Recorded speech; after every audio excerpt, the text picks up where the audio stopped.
Congress workers union గౌరవ అధ్యక్షులు comrade పూరంనేని Sambasivarao గారికి, అదేవిధంగా వేదిక మీద ఉన్న సహచర నాయకత్వం వైవీరావు, మడ్డెల్లయ్య, వేదిక మీద ఉన్న బృందం, అదేవిధంగా ఇంత ఎండలో ఎంతో వ్యయ ప్రయాసాల కోసం మీరందరూ సుమారు 5 కిలోమీటర్లు ర్యాలీలో పాల్గొని ఈరోజు ఈ సదస్సులో పాల్గొన్న వివిధ మైన్స్ అండ్ డిపార్ట్మెంట్ లో పనిచేస్తున్న యువ కార్మిక సోదరులు, మహిళా సోదరిమణులు, అదేవిధంగా ముఖ్యంగా ఈ సమావేశానికి రంజింపజేసిన ప్రజానాట్య మండలి కళాకారులు, మీ అందరికీ సింగరేణి కాంగ్రెస్ వర్కర్స్ తరఫున నమస్కారాలు తెలియజేస్తూ, ఈరోజు ఒక ప్రాముఖ్యమైన ఈ సందర్భంలో మనం ఈ సమావేశం జరుపుకుంటా ఉన్నాం. ఈ 2025 ఆర్థిక సంవత్సరం ముఖ్యంగా ఒక 2-3 అంశాలు మనం చెప్పుకోవచ్చు ఇప్పుడు ఈరోజు.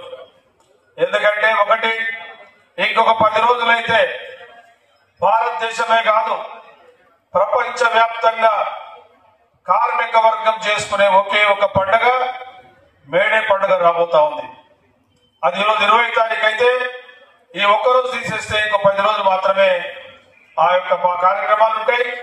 అందులో కూడా మన పూర్వీకులు మన గతంలో మనం పనిచేసి ఈరోజు 8 గంటల పని దినాన్ని సాధించడానికి అసలు భాషన మన సోదరులు పూర్వీకుల్ని ఈరోజు మనం శ్రద్ధాంజలి ఘటించడానికి, అదేవిధంగా హక్కులను అనుభవించడానికి మనం ఈరోజు తయారుగా ఉన్నాం. కాబట్టి ఆ రోజు కూడా మనం శ్రమ తీసుకొని ఈరోజు మేమంతా ఈ వేడిని ఘనంగా జరుపుకుంటా ఉన్నామని చెప్పి లోకానికి తెలియజేసే విధంగా ఆ రోజు కూడా మనం ఒక ర్యాలీ గాని బహిరంగ సభలు సదస్సులు పెట్టుకోవాలి.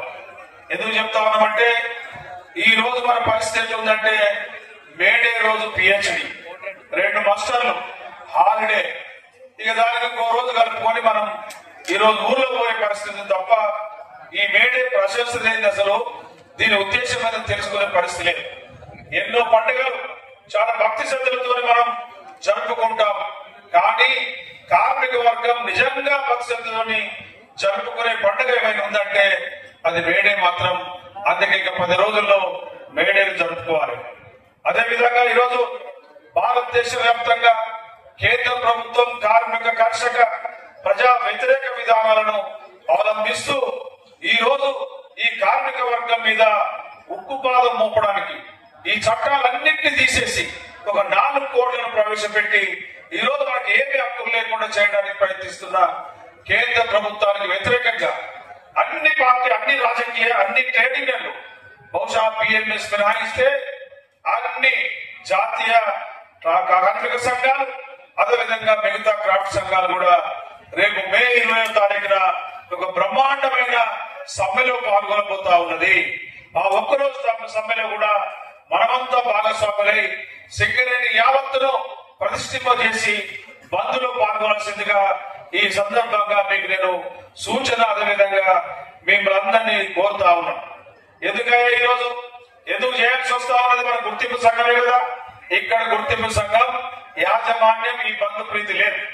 కేవలం కార్మికులు మనకు రావాల్సిన మనకు ఏదైతే ఒక పెద్ద అగ్ని పరీక్ష ఏంటంటే 4 కోళ్లు ఏమొస్తాయి ఆ రోజు. కోడ్ అంటే ఒక ఉదాహరణ చెప్తా మీకు.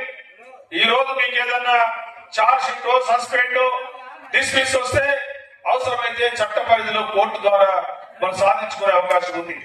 కానీ రేపు ఈ కోడ్ వస్తే నీ కోర్టులో యజమాన్యానికి పూర్తి హక్కులు ఉంటాయి.